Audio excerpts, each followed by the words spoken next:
di mana atas nama Allah kita dapat bisa berkumpul di sini dalam keadaan sehat walafiat. Bapak Ibu ya.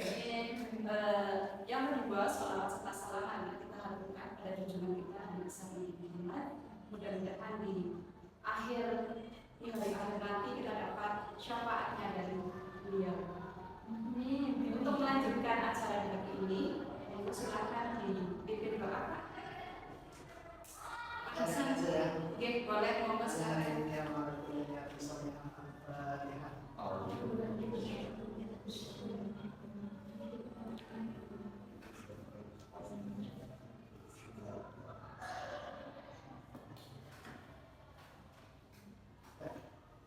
Terima kasih doa yang sudah dipanjatkan kita mudah-mudahan menjadi awal kemudian kita di kegiatan kita hari ini, mudah-mudahan nanti tidak ada kendala apapun, kita bisa belajar bersama di sini dalam rangka diseminasi budaya positif di sekolah ini Bapak Ibu.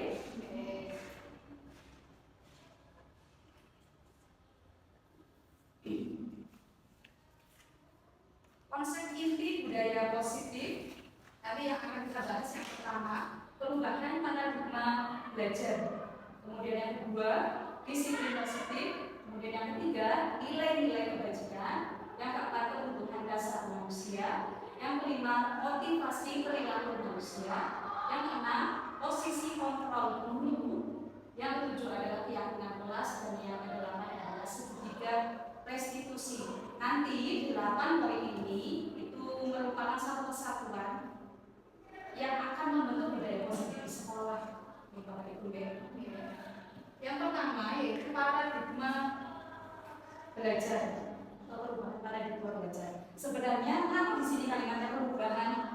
Karena apakah ada yang salah dari paradigma kita atau pandangan kita? Mungkin kita merasa apa yang sudah kita lakukan di sekolah, misalkan saya menerapkan keyakinan saya ke siswa itu mungkin merasa bahwa keyakinan itu adalah benar. Padahal belum tentu gitu. Misalkan seperti ini, saya setiap hari melihat anak yang terlambat ke sekolah, dan saya menghubungi dia, otomatis itu kan menurut saya, menurut pandangan saya itu benar, tapi ternyata itu salah.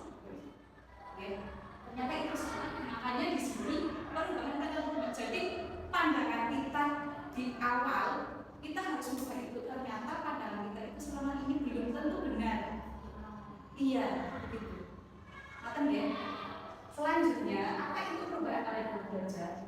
Perubahan paradigma belajar adalah perubahan dalam pembelajaran yang dirancang berdiferensiasi sehingga peserta didik belajar sesuai kebutuhannya berdasarkan tahap pengembangan untuk mewujudkan profil pelajar Pancasila. Di sini berdasarkan visi pembelajaran berdiferensiasi sehingga peserta didik sesuai kebutuhannya berdasarkan tahap perkembangan. Zaman sekarang Bapak Ibu, untuk mengajar ke siswa itu harus melihat dua aspek, yaitu kodrat alam dan kodrat zaman. Jadi tidak serta-merta kita menyampaikan materi itu mencatat ini ya anak-anak, ini nanti kita kumpulkan dan sebagainya. Kita sudah tidak zamannya seperti itu. Sekarang untuk melakukan pembelajaran kita harus melihat yang dua aspek itu. Yang pertama yaitu kodrat alam. Kodrat alam itu anak yang dilihat anak itu cara belajarnya bagaimana sih? Nanti bagaimana kita stepnya dalam memberikan pembelajaran. Misal Pak Hasan memberikan pembelajaran di kelas 10 TPSN. Di sana dia bertemu Diono, Nasir, ini secara dia pembelajarannya itu misalkan visual, melihat video misalkan seperti itu. Tapi kalau dia diarahkan pembelajaran yang bersifat abstrak gitu ya. Jadi mereka itu hanya diterapkan dan lain sebagainya. Kemudian semua pembelajaran berpusat pada bahasa, otomatis dia akan bosan. Begitu, karena kita tidak melihat apa yang menjadi keinginan, apa yang menjadi kebutuhan dia. Dia pembelajarannya itu seperti ini, tapi kita mengarahkannya ternyata seperti ini, itu kan tidak pas. Kemudian kita melihat tadi aspek kodrat alam dan kodrat zaman. Kenapa kodrat zaman penting? Karena dalam kodrat zaman sekarang pendidikan itu selalu berubah nih Bapak Ibu. Sekarang zaman pembelajaran itu di era digital, otomatis pembelajaran itu smart juga kan. Sudah sekolahnya teknologi, sekolahnya HP. Dilihat saja anak-anak itu tidak ada satu hari pun yang tidak seperti itu. Nah kita itu harus melihat itu, jangan sampai kita belajar itu hanya melakukan ini. Kita harus melihat kebutuhan di masa depan. Jadi misalkan tadi, kenapa kita harus melihat kodrat zaman? Karena memang kodrat zaman itu terus berubah. Misal gini, kita itu SMK Syariah misal mempunyai misi dan visi membuat cetakan kelulusan atau lulusan yang terampil, misalnya terampil dan kreatif misalnya seperti itu. Tapi kalau dalam pembelajarannya kita tidak mengasah keterampilan, tidak ada lulusan yang terampil ya enggak. Kalau misalnya kita berharap lulusan kita itu kreatif, zaman sekarang itu jadi kreatif. Karena zaman sekarang mau apa jualan online juga, mereka harus kreatif satu, harus paham teknologi dua, ya Pak. Ya kan? Kalau misalkan mereka tidak kreatif, tidak paham teknologi, ya bagaimana? Jadi otomatis pembelajaran yang kita lakukan otomatis harus mengajarkan itu.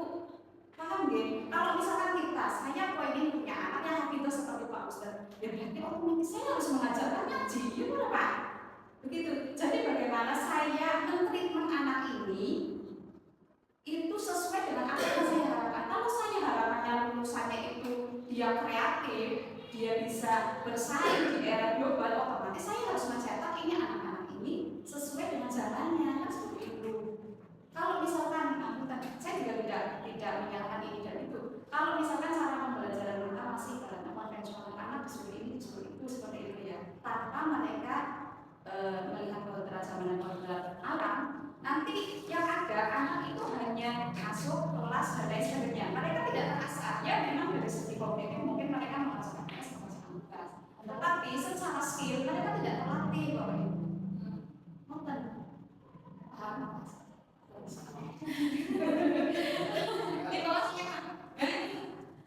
Setengah digaji apa-apa. Nanti kalau selesai ini disimulasi nanti full Pak. Nah ini selanjutnya yaitu untuk mewujudkan profil pelajar Pancasila. Ya ini ya untuk mewujudkan profil pelajar Pancasila. Kalau yang kita tahu di kurikulum merdeka kita kan mendengar digaungkan banget kurikulum merdeka itu identik dengan profil pelajar Pancasila. Jangan-jangan kita hanya melakukan itu hanya untuk administrasi saja, kan seperti itu. Hasilnya administrasinya seperti fotonya seperti ininya kan. Kalau bisa jangan gitu. Maksudnya gini, seperti itu tadi. Kalau misalnya kita pengen anaknya seperti apa, otomatis kita bentuk di sini ya gitu, sesuai dengan pandangan profil pelajar Pancasila. Profil pelajar Pancasila itu apa sih? Profil pelajar Pancasila berarti kan di sini apa? Ada beriman dan bertaat pada Tuhan, ada kebinaan global, kemudian ada bergotong royong, ada kreatif, ada bernalar kritis dan mandiri. Sebagai contoh, ini bernalar kritis. Kalau anak hanya diberi catatan toh, kapan mereka dapat menggunakan akalnya untuk menggunakan pola pikirnya ke arah itu? Kan enggak ya Pak? Dikasih catatan, anak-anak nanti nyatet ya.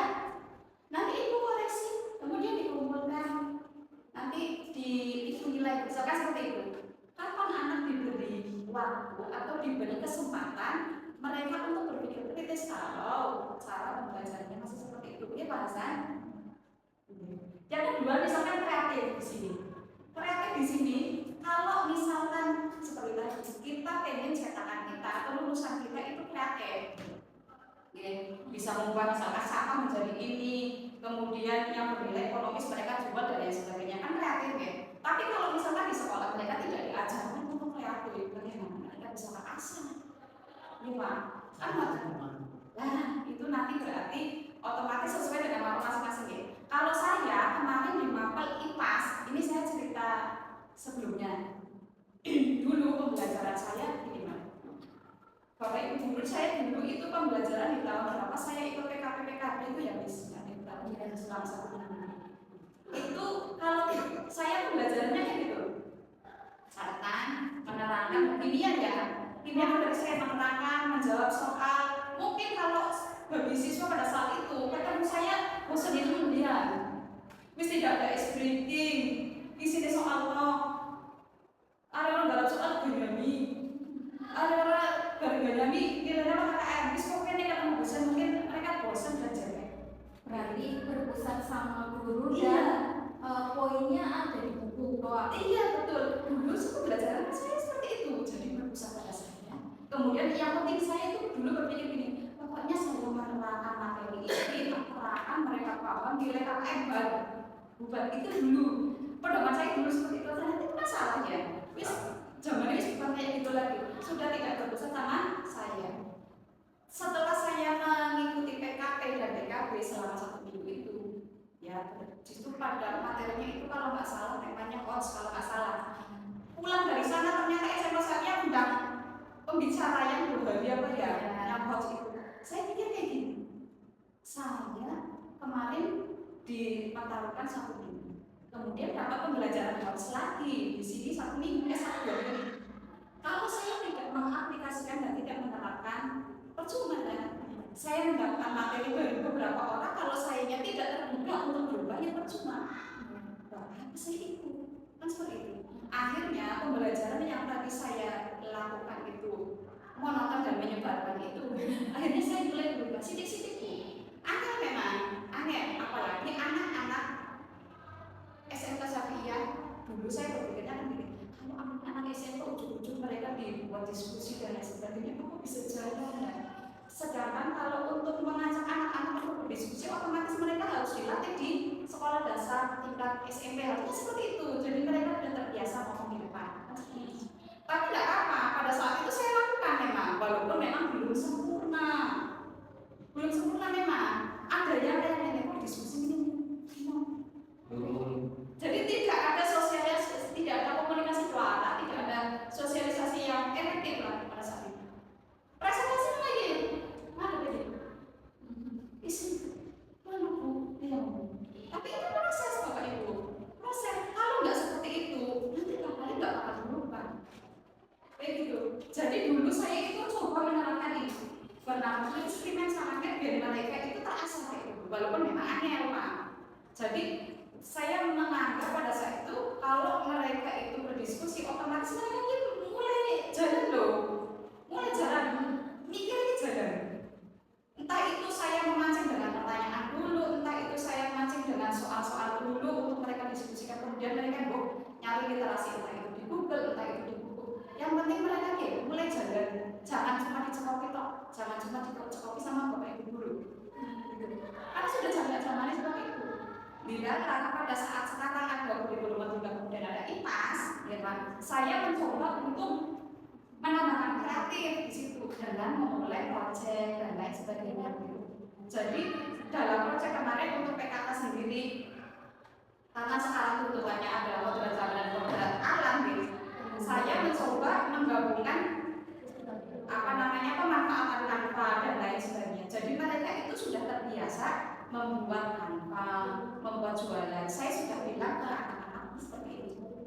Kalau misalkan kalian sekarang sekolah di SMK dengan jurusan akuntansi dan PPS, orang mesti rezeki kalian kalau sudah lulus dari sini kalian itu berada di kantoran atau di bengkel. Ada anak-anak yang lulus itu jualan online, ada yang bisa di pabrik ada. Kalau misalkan kita mau membuat anak-anak itu kreatif, otomatis kan kita harus memfasilitasi loh. Kita harus memfasilitasi. Kalau kita tidak memfasilitasi, otomatis kita nggak akan bisa mendapatkan anak yang demikian seperti itu. Begitu. Jadi aneh memang, tapi kita coba sidik-sidik gitu, sidik-sidik. Kalau misalkan ini gotong royong misalkan. Kalau misalkan bukan juga, misalkan mereka membuat proyek kan juga gotong royong loh, kerjasama kan seperti itu. Jadi memang benar Bapak Ibu untuk memulai sesuatu perubahan itu lebih baik memperhatikan sidik-sidik. Kalau misalkan nggak melakukan perubahan itu, nanti kita akan pola pikir kita juga akan terlewat. Karena di luar sana di sekolah-sekolah ini sudah canggih-canggih itu dari tinggal. Iya. Pas pada canggih-canggih bocah main-main ya. Dan kita itu ada punya apa sih ya, kebanggaan tersendiri. Kalau misalkan kita ngumpul sama lingkup komunitas di luar sekolah itu kita nggak iya BPD di sini iya bisa kita membahas kita kan pakai krisis apa juga dan kayak mana dong aja tuh dalam kayak ini kan kita nggak paham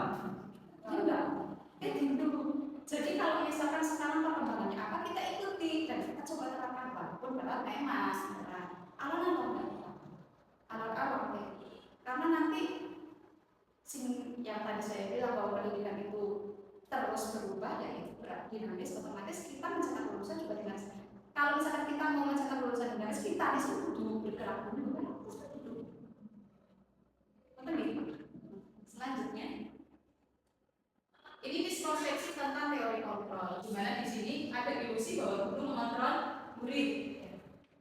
Mengubah paradigma stimulus respon ke pendekatan teori kontrol ya. Tadi yang saya terangkan di awal bahwa mengubah paradigma, kemungkinan paradigma kita salah.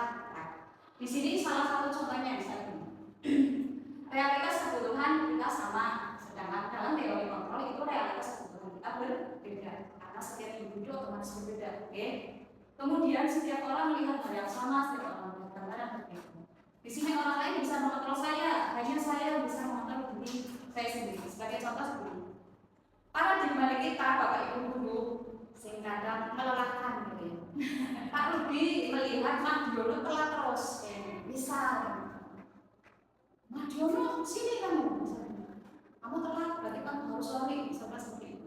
Paradigmanya Pak Rudi adalah kamu harus menghubungi aku, saya itu gurumu. Itu paradigma seorang guru ya, dari pihak guru. Sedangkan dalam teori kontrol itu kita tidak bisa mengubah orang lain. Ya Bu Eka, misal saya suka daging, Bu Ita suka daging, saya memaksakan Bu Ita untuk makan dagingnya nggak akan mau kan? Kan seperti itu. Itu sama halnya seperti ini. Misal anak TBSM aku jadi wali kelas kok anak ngesuk diomongin kok makan sih rajin ternyata sih makan mulimu. Ngesuk makan manis sih rajin, ngesuk manis sih makan telu. Aku orang kesan begitu. Ternyata ada yang salah. Karena memang kita tidak bisa mengontrol orang lain. Walaupun Bu Eka sudah sampai ke orang tuanya, Bu, ini loh. Terus orang tuanya bilang seperti apa?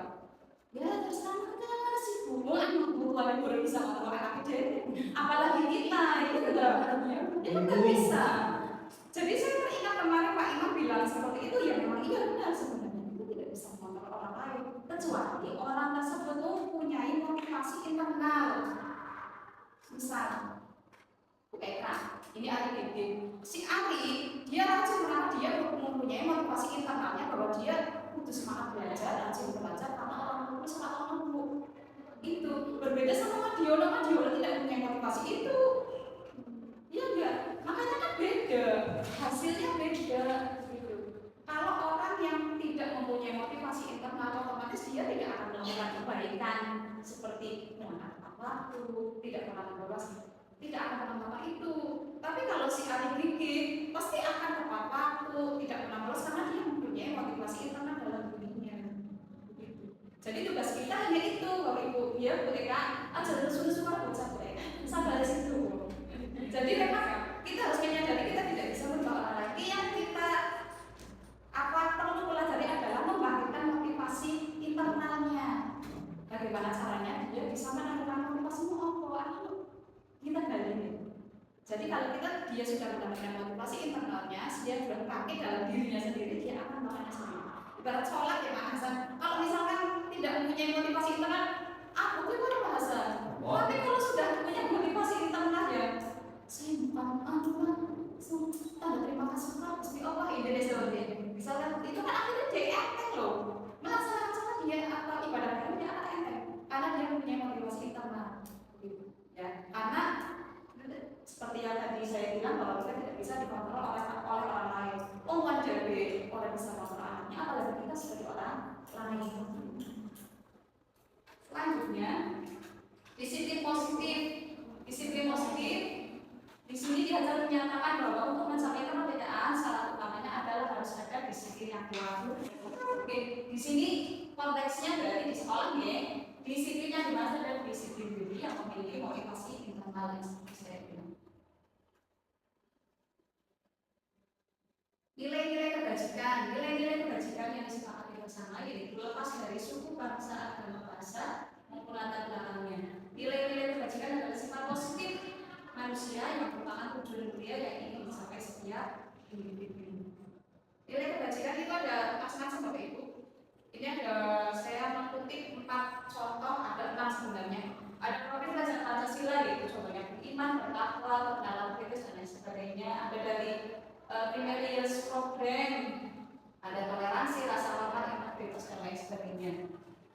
Lanjut, kebutuhan dasar manusia. Kebutuhan dasar manusia, seluruh tindakan manusia itu mempunyai tujuan tertentu nih. Bahwa semua yang kita lakukan adalah usaha terbaik kita untuk mendapatkan apa yang kita inginkan. Yang kedua yaitu ketika kita mendapatkan apa yang kita inginkan, sebetulnya saat itu kita sedang memenuhi satu atau lebih dari satu kebutuhan dasar kita. Kebutuhan dasar manusia apa aja sih? Ada 5 kebutuhan dasar. Yang pertama yaitu bertahan hidup. Bertahan hidup di sini itu contohnya kayak kesehatan, rumah, makanan. Itu kebutuhan dasar hidup seorang manusia. Yang kedua, kebutuhan untuk disayangi dan diterima meliputi kebutuhan akan hubungan dan koneksi sosial. Kebutuhan penguasaan dengan kekuatan untuk mencapai sesuatu. Kebutuhan untuk bebas, yaitu kebutuhan untuk kemandirian, otonom. Sedangkan yang lain adalah kebutuhan akan kesenangan. Kebutuhan dasar manusia itu kan berbeda-beda. Seperti halnya tadi Ari Dikit, kebutuhan dasarnya otomatis berbeda dengan hasil, berbeda dengan satya. Makanya kenakalannya juga sejen-sejen, beda-beda. Jadi Mardiono satu si putra ya. Si putra cari perhatian kan misalkan di kelas. Itu ternyata ditelisik kan berarti dia punya perhatian untuk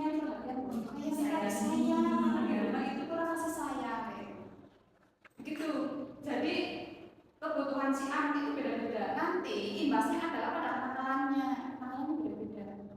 Makanya itu tugasnya monggo Bapak Ibu. Harus jadi paham ya. Jadi harus benar-benar mengerti kondisi anaknya, oke? Selanjutnya adalah motivasi perilaku manusia untuk menghindari ketidaknyamanan atau hubungan. Yang pertama biasanya motivasi anak itu seperti itu, untuk menghindari ketidaknyamanan. Yang kedua untuk mendapatkan imbalan atau penghargaan. Si Mardiono hari ini contohnya dia itu masuk tidak terlambat, masuk tepat waktu. Si Mardiono ternyata saat dia punden namun masuk tepat waktu. Saat dia menjawab ternyata saya bukan dihukum Bu. Kemarin saya telah dihukum lari-lari sampai 50 kali. Saya baru hari ini bisa berhenti. Itu adalah salah satu motivasi anaknya kedua untuk mendapatkan imbalan atau penghargaan. Misal di jamnya Pak Rudi, si Mardiono kalau dia berangkatnya tepat waktu dia akan mendapatkan permen 1 bungkus. Misalnya seperti itu. Itu kan sebuah motivasi ya Bapak Ibu. Tapi motivasi tersebut adalah motivasi yang berasal dari luar, yaitu dari hukuman atau dari imbalan. Kalau misalkan tidak ada hukuman dan imbalannya, pastinya Mardiono tidak akan berangkat tepat waktu. Itu kan karena dia tidak mendapatkan motivasi tersebut dari internal. Kemudian yang kedua, motivasi intrinsik, yaitu untuk menjadi orang yang mereka inginkan dan menghargai diri sendiri dengan nilai-nilai yang mereka percaya. Jadi mereka kalau misalkan mempunyai motivasi intrinsik bahwa mereka akan tanpa disuruh, tanpa ada hukuman, tanpa ada imbalan, mereka akan dengan senang hati melakukan itu karena mereka sudah tertanam, mereka punya motivasi intrinsik. Selanjutnya ini ada hukuman, konsekuensi, dan restitusi. Tahu ya Bapak Ibu, hukuman itu apa lagi? Hukuman itu bersifat tidak terencana atau tiba-tiba. Hukuman itu bersifat satu arah, kemudian berupa fisik maupun psikis. Misal Pak Rudi menghukum anak lalu itu hukuman. Karena Pak Rudi menjalankannya itu hanya dari satu arah, hanya dari saya tak tendang. Misal kamu telat kembali, dia kan tidak ada kesepakatan sama dia kan. Jadi yang namanya hukuman itu hanya satu arah. Saya saja dari kehendak saya. Yang kedua konsekuensi. Konsekuensi adalah sudah terencana atau sudah disepakati. Jadi misal di ujian itu memberi aturan di kelas 10 akuntansi. Kalau misalkan ada yang bawa HP, berarti konsekuensinya harus baca istighfar misalnya. Dan itu disepakati antara guru dan murid. Nah itu namanya konsekuensi. Nonton ya.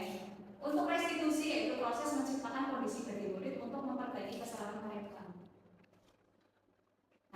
dibahas lebih lanjut untuk restitusi ya. Jadi untuk hukuman kalau misalkan Bapak Ibu selama ini masih memposisikan sebagai hukuman, nggak apa-apa, nggak apa-apa. Tapi mulai dicicil untuk dirubah dan dibenahi, karena ternyata itu semua tidak membuat efek jerah sebenarnya. Ya kan, murid kita kan aja begitu aja kan? Iya enggak, aja kan dihukum nanti akhirnya kan sampai kita dibongkar sendiri mereka aja. Karena ternyata apa? Karena mereka tidak punya motivasi sendiri, tidak mempunyai motivasi dari dalam diri mereka sendiri. Sing bahkan kita ya, gitu. Karena itu kan perintah dari kita sebagai Iya, guru. kita semua anak bukan Iya, sekolah anak. Bukan kan? Sing dokter kita. Kita yang ngurus sendiri. Emosi sendiri, ya Pak, jangan dilakukan. Terus dibalik. Ya Pak, Dek. Berikut. Jadi itu kan tidak ada motivasinya, Pak. Kalau dia punya motivasi dalam belajarnya dengan sekolah, ya pasti dia akan berangkat dengan rajin, tidak akan bikin masalah, tidak akan bikin onar, tidak akan melakukan pasti seperti itu. Tapi kalau dia tidak punya motivasi itu, ya wis makan. Oh, jam 10 balik. Esok makan, besok main bola. Karena tidak punya motivasi. Gitu nih, Pak. Posisi kontrol guru. Nah, tadi ya. Yang pertama adalah sebagai penghukum. Nah, kita itu yang suka menghukum. Nah, insaf lah. Saya langsung merasa berasa. Posisi kontrolnya bukan tidak sabar ya Pak Rudi. Yang kedua adalah membuat merasa bersalah. Yang ketiga adalah teman. Yang keempat adalah pengatur dan yang kelima adalah manajer. Nanti kita bahas ya satu-satu. Di sini ada contoh-contohnya. Ada kalimatnya juga ada. Bisa jadi hukum. Misal gurunya berkata, kamu kalau tidak melakukan saya akan ini. Nah itu wis benar. Kayak gitu ya. Karena saya yang memberikan opsi itu, maksudnya tidak ada kesepakatan di antara dua orang pihak. Itu namanya menghukum. Itu apa namanya? Sama seperti membuat orang merasa bersalah. Ini kadang-kadang biasanya seperti itu. Kamu sudah mengecewakan ibu atau bapak, atau mungkin yang ibu-ibu, bapak-bapak di rumahnya punya anak, mungkin pernah tahu ceplos tersirat kalau nggak sebut kepada anaknya, ibu merasa kecewa. Itu sebenarnya kita memposisikan bahwa kita itu membuat merasa bersalah. Sebenarnya apa sih nanti dampaknya itu anak itu identitas adalah mereka akan menjadi bundaran. Mereka akan bundaran. Walaupun mereka itu dihukum, tapi mereka itu nggak kenal misalnya apa semua. Mungkin sudah seperti itu karena kita itu sudah mengatakan itu, bisa mengatakan itu, tapi tidak mengulik apa loh kamu sebenarnya apa gitu. Jadi nanti yang ada adalah identitas data, artinya dia akan benar. Salah satu ini. Kemudian yang ketiga adalah teman, posisi kontrol sebagai teman. Di sini kalimatnya misalkan lakukan untuk bapak ibu yang dulu, bisa atau misalkan ibu Eka yang punya wali kelas kelas 10 TPSN, misal Pak Diono, ini Pak Diono terus ya nanti saya paling sekali besok bu aja telapak nantinya aja bolong sanksi malah 10.000 ibu juga buat sekolah dia bisa seperti itu gitu bisa jangan bikin ibu cepat lagi sih itu sebagai posisi kita sebagai teman gitu kan. Nah, lebih sangatnya juga beda Bapak Ibu. Orang yang menghukum, posisi orang yang menghukum atau membalas bersalah dengan teman atau teman ini beda. Bisa gini, saya lari 10 kali putaran di lapangan, kan beda nih intonasinya. Sama misalkan Bu Eva, langsung usia sih, usia dipanggil sama terus. Kan ada sana beda loh. Beda gitu loh. Iya, ini emosi intonasinya beda. Itu anak dirasakan anak juga beda seperti itu. Itu ya. Kemudian pemantau di sini itu namanya apa peraturannya? Kita mencoba flashback ya tadi. Kalau misalkan gini, kalau si Mas Yono, Satya misalkan telat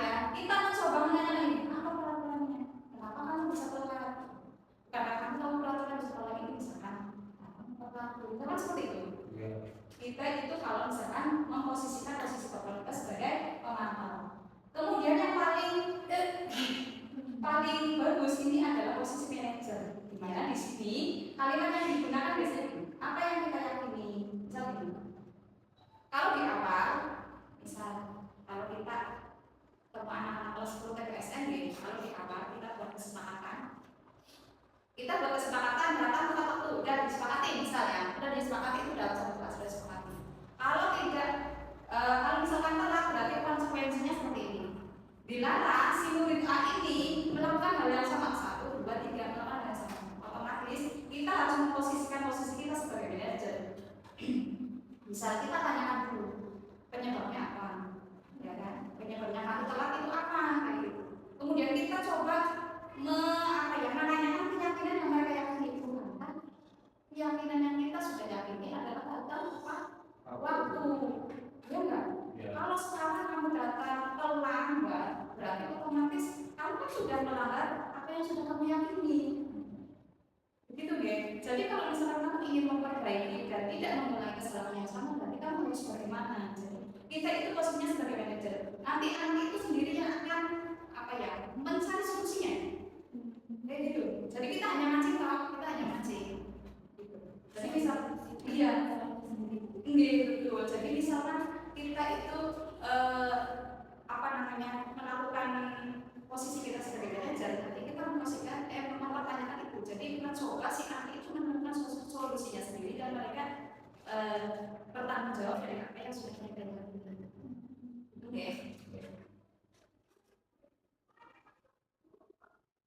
Selanjutnya, contoh penerapan 5 posisi kontrol. Nih, tadi yang seperti saya sampaikan, penghukum. Sebagai penghukum di sini contohnya adalah dia mengelilingi lapangan sebanyak 20 putaran. Gitu. Itu sebagai penghukum. Pembuat rasa bersalah. Ibu sangat kecewa sekali dengan kamu. Orang itu pasti rasa bersalah. Gitu. Kemudian yang ketiga adalah teman. Di sini misalkan kalimatnya, ayo berdoa ibu ya. Besok berangkat tepat waktu, misalkan seperti itu. Pemantau yaitu peraturannya apa? Harus disiplin berangkat tepat waktu. Kalau terlambat kamu tahu kan konsekuensinya apa? Itu sebagai pemantau. Kalau kita posisikan sebagai pemantau. Kalau manajer itu kita menanyakan apa yang kita yakini. Jadi apa yang sudah disepakati di awal kita tanyakan. Kembali keyakinan kelas, jika kamu yakininya, apakah kamu bersedia memperbaikinya? Jadi nanti si anak akan menemukan solusi sendiri. Ini posisi kontrol apakah aku? Sekarang kamu push up 50 kali. Apa? Betul. Sekarang ibu. Posisi kamu apakah aku? Ibu kecewa sekali dengan kamu. Sudah diberi kesempatan tetapi masih saja mengulangi lagi. Pembuat merasa bersalah. Main satu. Teman, Ayo jangan bolos sekolah lagi demi ibu. Masa anak kelas 10 lebih panggil ibu. Jadi intonasi memang berubah ya. Jadi yang tadi sepertinya emosi bu, nggak sekarang kayaknya slow. seperti di militer ya. Kalau di posisi penghukum, kamu harus militer. Memang seperti itu kayaknya ya. Selanjutnya, mengapa keyakinan kelas, mengapa tidak peraturan kelas saja? Kenapa ya? Kenapa menggunakan kalimat keyakinan kelas bukan peraturan saja?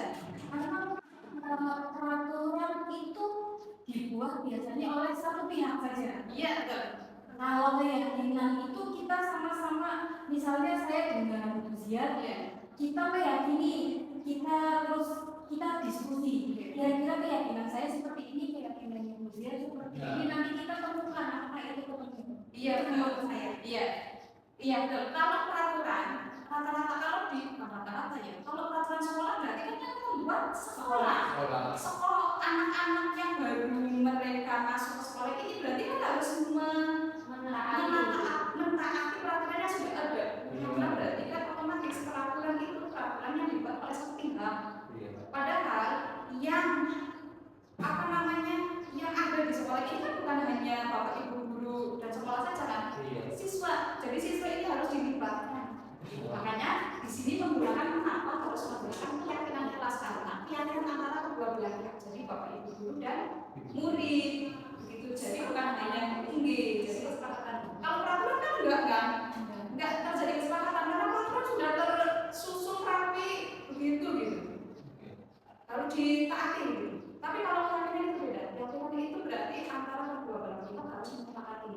Jadi kalau misalkan di pelajaran ujian nggak boleh pegang HP, ibu menyarankan seperti itu. Anak-anak setuju apa enggak? Jangan-jangan pada saat pembelajaran ujian kamu ada gunakan HP.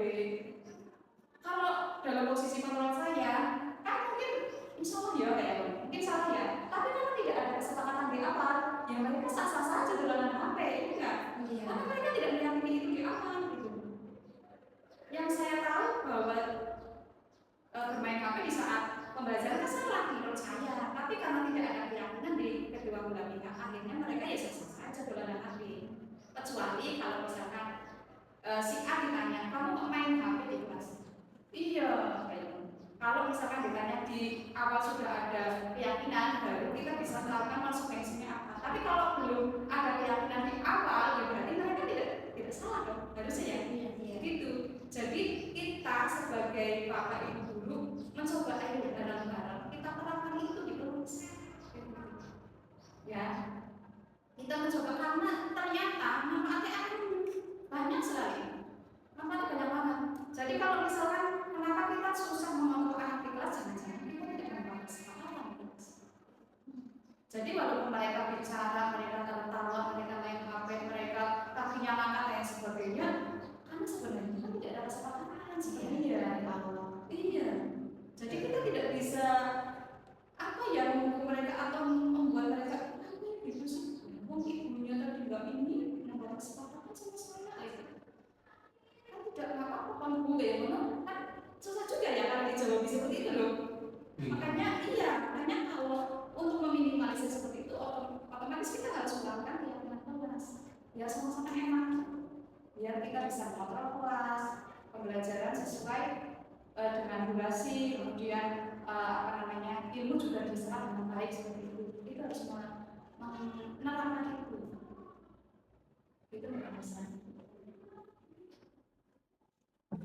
Selanjutnya segitiga restitusi. Segitiga restitusi adalah sebuah tahapan untuk memudahkan para guru dan orang tua dalam menyelesaikan masalah serta menanamkan disiplin positif pada murid sebagai bagian dari budaya positif di sekolah agar menjadi murid yang merdeka. Segitiga restitusi segitiga restitusi ada 3 tahapan Bapak Ibu. Yang pertama yaitu menstabilkan identitas. Yang kedua validasi tindakan salah dan yang ketiga menanyakan keyakinan. Menstabilkan identitas di sini kalimat yang sering kita ucapkan yaitu setiap orang pasti pernah melakukan kesalahan. Atau di sini kamu bukan satu-satunya yang pernah melakukan ini. Jadi misalnya gini Bapak Ibu, kalau misalkan ada si anak yang melakukan kesalahan, misal besok si anak itu bisa mengumpulkan tugas, kemudian dia tidak mengumpulkan tugas, misalkan seperti itu, ya misalkan ditanya jangan langsung dimarahi, ditanya, iya, dok, kenapa tidak mengumpulkan PR? Bukankah sudah ibu tugasi untuk dikerjakan dulu?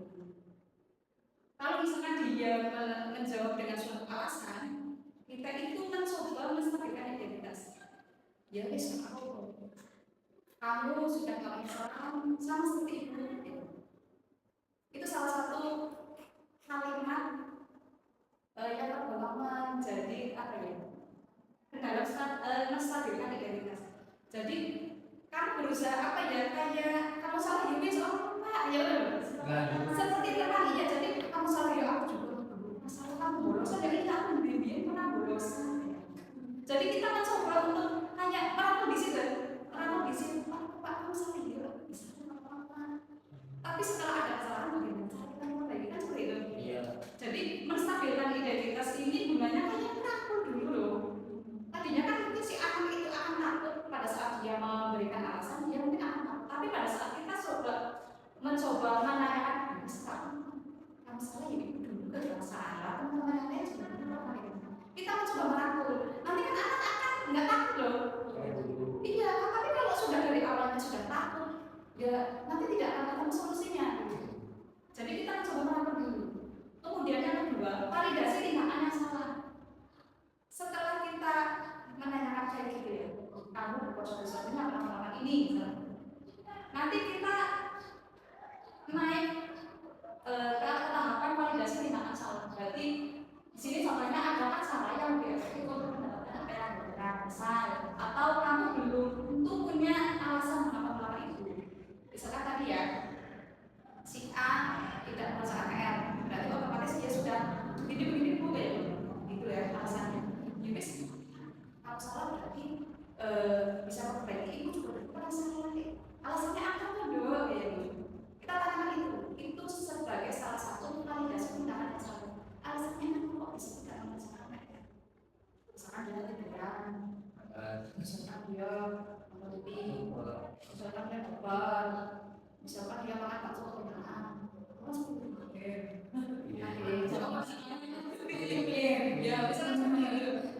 setelah kita menanyakan apa alasannya, kemudian kita menanyakan keyakinan. Oke, misalkan alasan kamu adalah ketiduran, misalkan siaran tanpa menonton TV terlalu larut, misalkan seperti itu. Kamu sudah tahu keyakinan di kelas kita misalkan apa? Di kelas kita misalkan kamu harus melakukan wajib, kamu harus melakukan tugas misalkan seperti DPR ya. Kamu tanyakan keyakinan kelas apa yang sudah kita sepakati, nanti dia jawab iya bu. Harusnya aku harus KPR ya, berarti aku salah begitu. Misalkan dia sudah bertanya, belum menjawab seperti itu, sayanya sebagai guru atau sebagai posisi manajer menanyakan kembali. Ya sudah, kamu sudah tahu alasannya dan kamu sudah tahu keyakinan yang sudah kita sepakati di kelas. Oleh karena itu kita harus melakukan perbaikan kan, mencoba si anak ini mencari solusinya.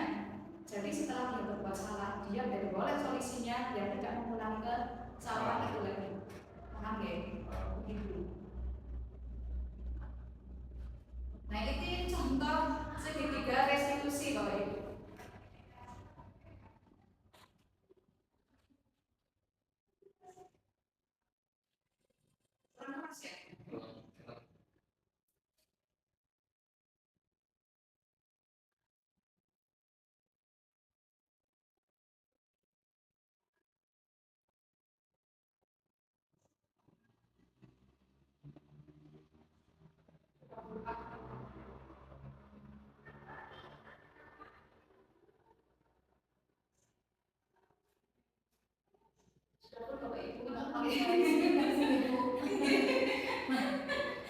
Sudah full sekali ternyata.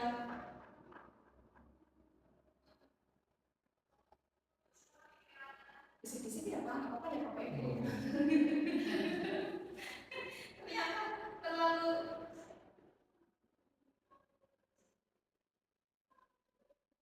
Assalamualaikum. Waalaikumsalam Eka. Pagi Eka, silakan duduk Eka. Ya terima kasih Eka. Eka tahu kenapa Ibu panggil ke sini?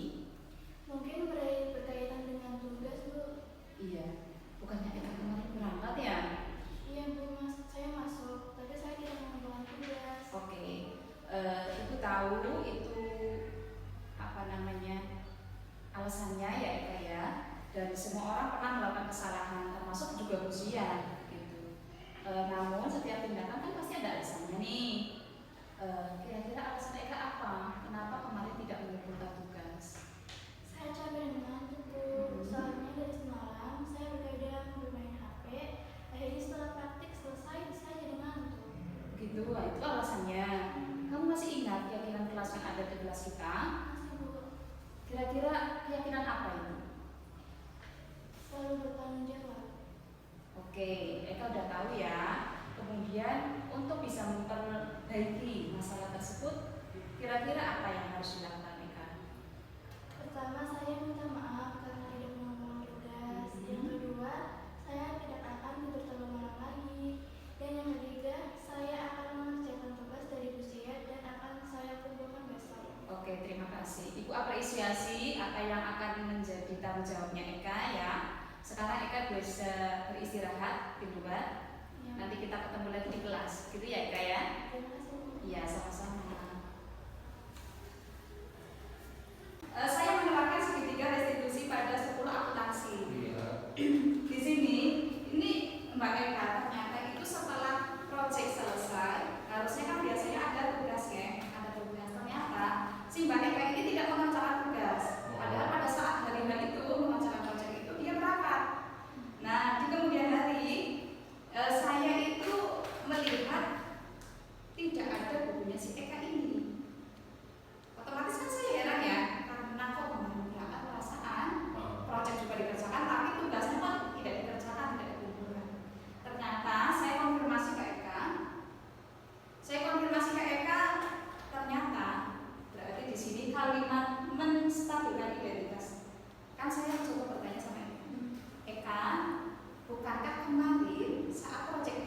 dilaksanakan kamu berangkat, tapi kenapa saat saya mengoreksi buku tugas kamu tidak ada kamu? Berarti kan kamu tidak mengumpulkan tugas. Kemudian si Eka-nya menjawab dengan alasan demikian, saya oke. Saya mencoba menstabilkan identitasnya dia dengan mengatakan oke, tidak masalah Eka, itu suatu kesalahan manusiawi, siapa saja bisa melakukan kesalahan tersebut. Saya juga dulu pernah pada saat saya sekolah saya melakukan kesalahan tersebut, jadi pernah tidak mengumpulkan tugas atau mungkin deadline-nya melebihi yang seharusnya, mungkin kan seperti itu. Saya mencoba menstabilkan identitas dengan berkata seperti itu sama Eka. Nah, kemudian si Eka mencoba, oh iya, sudah kan, saya sudah berusaha merangkul si Eka nih dengan melontarkan kalimat itu. Kemudian kalimat yang saya tanyakan adalah alasannya, memvalidasi tindakan yang salah dengan kalimat, oke Eka, kamu kemarin tidak mengumpulkan tugas, kira-kira apa yang menjadi alasan kamu sehingga kamu tidak mengumpulkan? Ternyata si Eka ini tidak mengumpulkan karena dia itu ternyata kelelahan. Jadi setelah mengerjakan proyek, mungkin di rumah membuat produk dan lain sebagainya, dia capek. Akhirnya setelah proyek selesai, praktikum di kelas selesai, dia itu kecapean tidur. Begitu. Setelah tidur, yang lain pada mengumpulkan, dia tertinggal sendiri, tidak mengumpulkan. Begitu. Dengan kalimat, oke, dia sudah menjelaskan alasannya. Kemudian saya memposisikan posisi yang ketiga yaitu menanyakan keyakinan.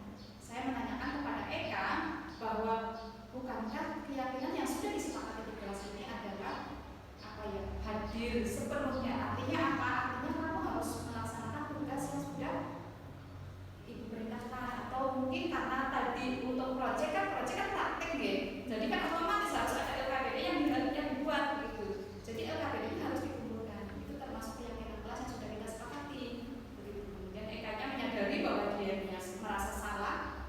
Dan saya dengan setelah menanyakan keyakinan, saya mencoba membuat dia mencari solusinya. Gimana nih untuk memperbaiki ini? Kamu kan belum mengumpulkan, gitu kan? Saya mencoba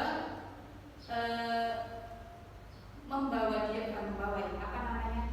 membuat dia mencari solusinya sendiri. Dia mencari solusinya, dia ingin mengumpulkan tugas, kemudian dia juga berminta maaf untuk tidak mengulanginya lagi seperti itu. Jadi untuk segitiga restitusi memang tidak ada emosi-emosinya Bapak Ibu. Semuanya seperti tukar pikiran. Ya kan Pak, tujuan kita kan tujuan kita kan agar mereka itu merasa nyaman, mereka bisa berubah lebih baik ya. Bukannya kita bukan membuat mereka takut, bukan, tapi membuat mereka itu nyaman. Sebenarnya masalah hidup kita boleh caranya solusi masing-masing dari masalah tersebut. Jadi dalam segitiga restitusi itu tidak ada yang namanya sewot-sewotan Bapak Ibu, tidak ada emosi gitu. Begitu. Jadi mungkin nanti itu bisa bisa diterapkan untuk BK dan Bapak Ibu guru yang lain kalau menghadapi anak-anak yang memang Masya Allah memuaskan kesabaran ya. Gitu. Iya, mungkin itu tantangannya gitu. Saya juga baca Bapak Ibu. Awalnya saya kan begini karena di guru penggerak memang semuanya dijabarkan secara itu. Ternyata paradigma yang kita yakini ternyata masih belum benar. Alhamdulillah kita mengikuti suatu pelatihan ternyata membuka paradigma baru. Berharap bahwa paradigma baru ini bisa membawa dampak positif di sekolah kita dengan harapan paradigma yang sudah kita sidik-sidik kita mulai mencoba menerapkan gitu. Aneh memang mencoba aneh, tapi mencoba sidik-sidik kayak gitu. Kalau sidik-sidik ini dilakukan secara konsisten dan kontinu, otomatis kan akan menjadi sebuah kebiasaan gitu. Nanti lama-lama akan menular ke yang lain, dan itu akan menjadi positif, budaya positif di sekolah. Kalau misalkan seperti yang saya bilang, kalau misalkan kita mendapatkan ilmu tapi tidak diterapkan, percuma kan seperti itu katanya ya Pak, percuma kayak gitu. Jadi kalau misalnya kita mendapatkan informasi apa yang sekiranya itu manfaat dan akan membuat dampak baik, ya kenapa tidak dilakukan? Oke. Sampai penutup nih Bapak Ibu, Masya Allah. Nggak terasa nih. Sampai penutup ya, saya katakan aja ya. Iya. Ya dari lantaran menyatakan bahwa pendidik diibaratkan sebagai seorang petani, ya, yang memiliki peranan penting untuk menjadikan tanamannya tumbuh subur dan akan memastikan bahwa tanah tempat tumbuhnya tanaman adalah tanah yang cocok untuk ditanam. Dengan demikian, salah satu tanggung jawab seorang guru yaitu kita, adalah bagaimana menciptakan suatu lingkungan positif yang terdiri dari warga sekolah yang saling mendukung, saling belajar, bekerja sama sehingga tercipta kebiasaan-kebiasaan baik. Dari kebiasaan baik akan tumbuh karakter baik warga sekolah. Mungkin itu dari saya Bapak Ibu. Tidak ada pesan sih, saya hanya mengingatkan bahwa kita di sini dalam lingkup keluarga besar Syariah, dalam lingkup keluarga besar Syariah, berharap bahwa apa yang kita lakukan itu ayo bareng-bareng. Kalau kita pengen tadi ilmu kita manfaat, berarti otomatis kita tuh harus mentransfer ilmu itu kepada anak didik. Anak didik kita itu tidak hanya butuh nilai rapor. Anak didik kita itu butuh suri tauladan dari kita, butuh suri tauladan dari kita, butuh ilmu yang diajarkan Bapak Ibu guru, misalnya bahasa Arab, akuntansi, bahasa Inggris, butuh itu. Bukan hanya itu, tapi juga skillnya, keterampilannya anak juga butuh itu. Jadi Bapak Ibu guru nanti kayak ujian bahasa Arab, dia nanti coba dibuat sekreatif mungkin biar mereka kreativitasnya muncul. Jadi kayak nanti juga kayak gitu. Jadi anak keluar dari sini itu bukan menyandang ini bukan. Mereka menyandang skillnya harus mumpuni. Maka kita kejujuran ya. Jadi skillnya untuk zaman saat ini yang mesti nek wis butuh di teknologi ini sekarang semua gabung dunia. Iya pada sih. Karena ini semua mulai dunia makanya karena apa sekarang digital itu. Apa digital. Jadi kalau sudah memegang teknologi kayaknya sudah canggih teman-teman kayaknya bisa apa aja kayak gitu. Maka diajar di antara pendidikannya menjadikan murid itu merdeka dengan apa yang mereka punya, mereka bisa skill apa yang mereka punya itu. Makanya dari mana dari sekolah, yaitu dari siapa, dari Bapak Ibu semua. Bapak Ibu ini yang ngepus anak-anak, memfasilitasi, kasih kita ngepus anak-anak ini. Jadi masalah anak-anak nanti tergantung kita loh. Kalau kita ini biasa-biasa saja, kita nggak tolong ya. Tanpa kita yang berkembang nggak bisa. Pasti akan terus gitu ya. Mungkin cukup sekian dari saya, Geng. Oke. Iya, ya Allah, itu ya laptop yang diambil. Oh gitu. Boleh ada yang berkenan Pak. Satu berarti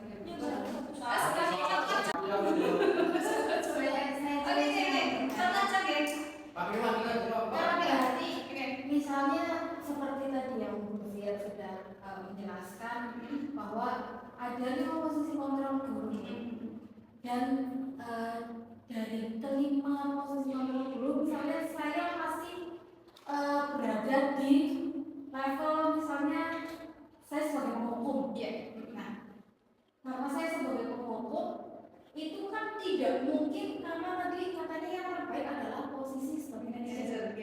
Nah, kalau kita merubah dari misalnya penghukum ke manajer tiba-tiba langsung ke manajer itu sudah sekali. Iya. Paling tidak minimal itu kita harus berada di posisi kontrol yang seperti apa?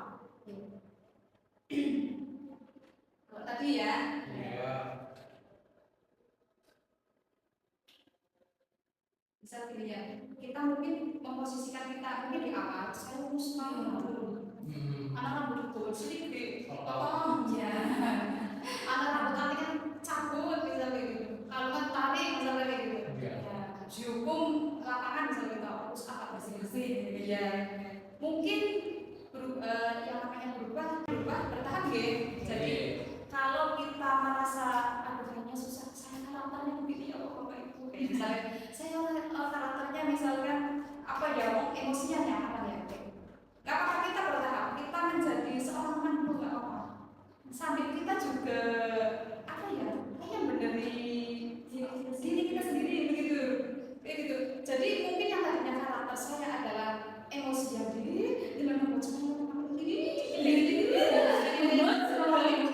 saya dulu yang harus benerin. Kita gitu loh. Saya dulu sembari saya oke saya melakukan posisi sekolah sebagai teman.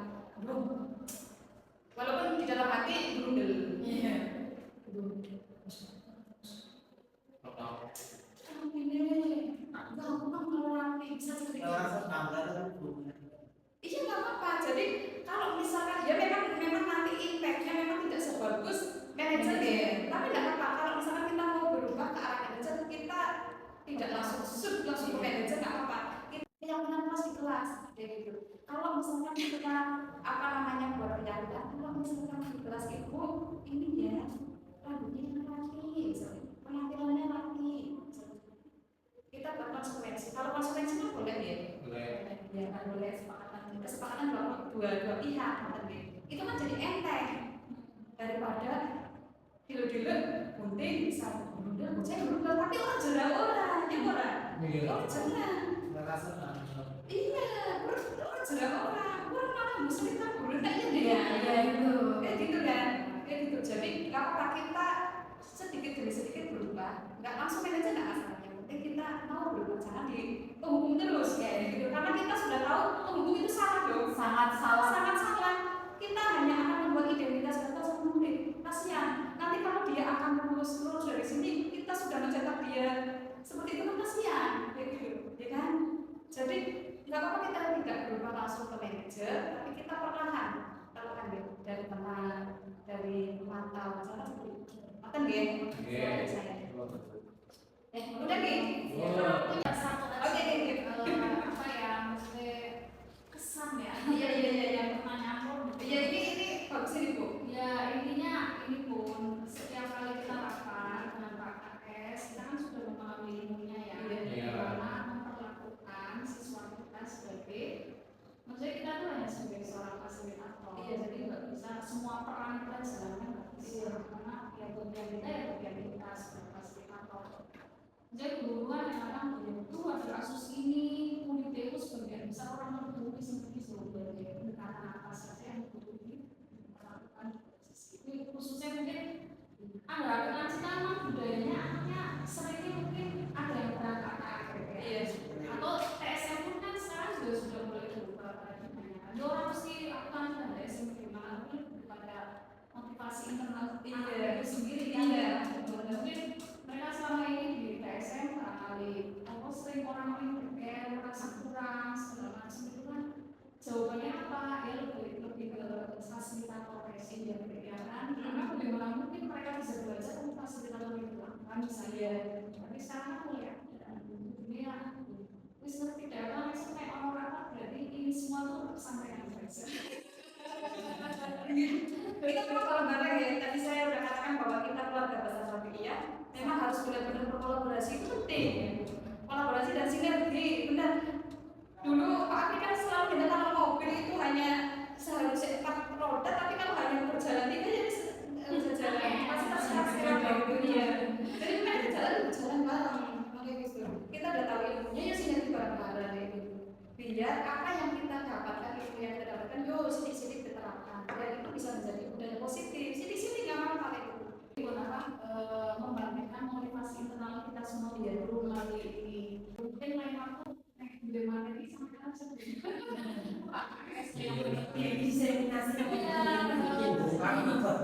nanti nggak bisa sepihak, nggak bisa. Ini kan cuma sepihak dulu ya, bukan mereka, tapi juga ada kepala sekolah, ada murid, ada murid, nah semuanya itu harus dikasih. Buat sesungguhnya. Itu kayaknya buat saya harus begini sih. Kan ya? Oke. Monggo Hasan dipimpin doa penutup.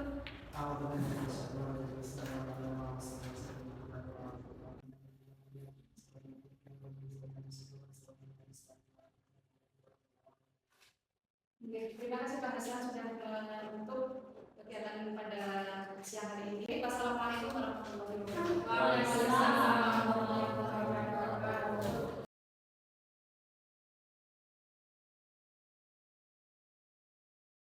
Assalamualaikum warahmatullahi wabarakatuh. Waalaikumsalam warahmatullahi wabarakatuh. Gimana kabarnya, sehat?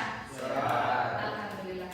Oke, untuk materi hari ini nanti kita praktek ya, praktek mengenai energi dan perubahannya. Namun sebelum kita memulai praktek, Ibu akan menjelaskan mengenai keyakinan kelas. Sudah tahu apa itu keyakinan kelas? Belum. Belum. Oke, Ibu jelaskan ya. Keyakinan kelas itu hampir mirip seperti peraturan kelas. Jadi peraturan yang kita buat di dalam kelas. Seperti halnya di sekolah kita mempunyai peraturan dan tata tertib begini. Nah, kita buat itu di dalam lingkup kelas. Jadi di dalam kelas kita nanti kita buat kesepakatan. Kalian membuat keyakinan kelas itu berdasarkan dengan nilai-nilai kalian sendiri. Ya, nanti kalian sudah menuliskan misal di situ kalian menuliskan berdasarkan keyakinan yang kalian yakini. Nah, kalau kalian sudah meyakini itu, nanti otomatis kalian akan bertanggung jawab dari apa yang sudah kalian tuliskan. Sebagai contoh, misal gini, dilarang mencontek, misal si Hesa mencontek si Asin, misalkan seperti itu. Itu kan tidak boleh, ya. Di situ berarti dituliskan harus jujur, ya. Di dalam kesepakatan kelas atau keyakinan kelas menuliskan kalimat yang bernada positif. Misal tidak boleh membuang sampah sembarangan. Itu positif apa negatif? Negatif karena memang positif tapi kalimatnya negatif karena di situ tidak boleh ada kalimat tidak atau dilarang. Itu kan konotasinya negatif walaupun artinya baik, ya. Jadi kalimat yang benar apa? Membuang sampah pada tempatnya. Begitu. Kalau misalkan tadi tidak boleh mencontek berarti kalimatnya apa? Harus jujur, ya. Karena tidak boleh mencontek, sebenarnya bagus tidak boleh mencontek, tapi kalimatnya tidak boleh berkonotasi negatif. Begitu. Paham sampai sini? Paham ya? Ini nanti Ibu bagikan kertas satu-satu, nanti kalian bisa menuliskan sesuai dengan nilai yang kalian yakini dan kalian harus bertanggung jawab sesuai dengan apa yang kalian tuliskan. Nanti kita sepakati bersama-sama. Paham ya? Oke.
Oke, dari kesepakatan yang kita buat tadi, sepakat ya?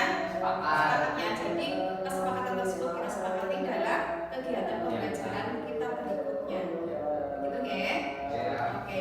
Selanjutnya kita sudah sepakati, nanti Ibu meminta tanda tangan dari kalian. Ya, nanti kalian maju satu-satu kemudian menuliskan nama dan tanda tangan sebagai bukti bahwa kalian sudah menyepakati apa yang sudah kalian tuliskan. Gitu ya? Oke.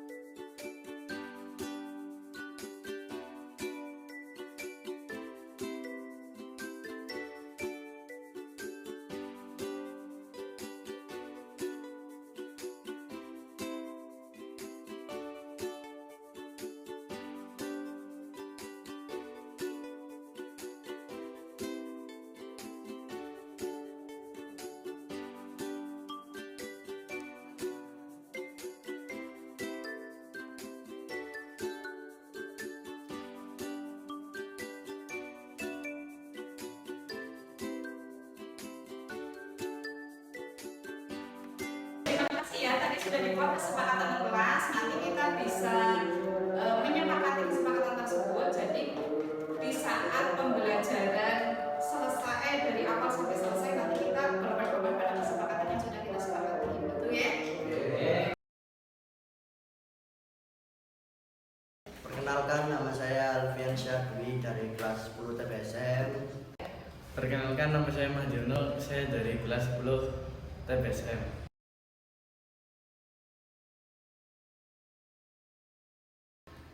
Senang sekali, Sangat bersemangat,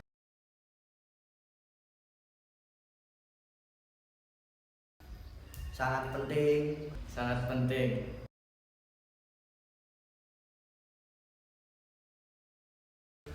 karena dapat menumbuhkan rasa tanggung jawab. karena membuat kita lebih disiplin.